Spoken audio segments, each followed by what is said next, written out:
Supreme court में नैब तरमीम के खिलाफ केस की समाअत 5 सितंबर तक मुलतवी हो गई है। चीफ जस्टिस ने रिमार्क्स दिए हैं कि बुनियादी इंसानी हुकूक की खिलाफ वर्जी पर छुट्टी वाले रोज भी नोटिस ले सकते हैं। जस्टिस मंसूर अली शाह ने तजवीज दी है कि इस वक्त आम इंतखाबात सर पर हैं, एक ही हल है कि नई पार्लियामेंट आकर तरमीम को खत्म कर दे। मजीद जानते हैं डॉन न्यूज के नुमाइंदे अब्दुल्ला मोमन से। अब्दुल्ला, बताइएगा क्या पेशरफ सामने आई है आज?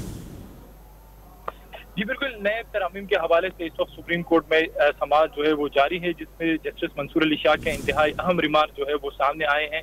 जस्टिस मंसूर अली शाह ने अपने रिमार्क में कहा कि पार्लिमानी जमहूरी निज़ाम आइन पाकिस्तान का मरकजी जुज है और कहा जा रहा है कि पार्लियामान ने अपने और अपने अहल खाना को फायदा पहुंचाने के लिए कानून साजी की। जस्टिस मंसूर अली शाह ने नए तरामीम केस में कहा कि मुझे यूँ महसूस हो रहा है कि जोर लगा लगा कर नए तरामीम में गलती ढूंढी जा रही है।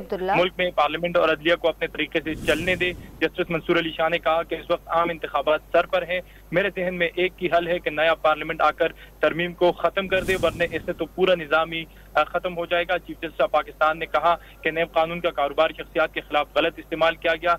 मेरे पास ऐसे कारोबारी शख्सियात के नाम भी मौजूद है जिनको नुकसान पहुंचाया गया। चीफ जस्टिस उमर अता बंदियाल ने रिमार्क दिए कि ऐसे नहीं होना चाहिए कि किसी अकाउंटेंट को बिठाकर 10 रुपए की गलती जो है वो निकाली जाए। कानून के मुताबिक कारोबार करने वाली शख्सियात के खिलाफ उस नए कानून का गलत इस्तेमाल किया गया है, इसको बंद करना चाहिए। ठीक है, समाअत 5 सितंबर तक मुलतवी हो गई है। तफसीलात बताए थे अब्दुल्ला मोमन, आपका बहुत शुक्रिया।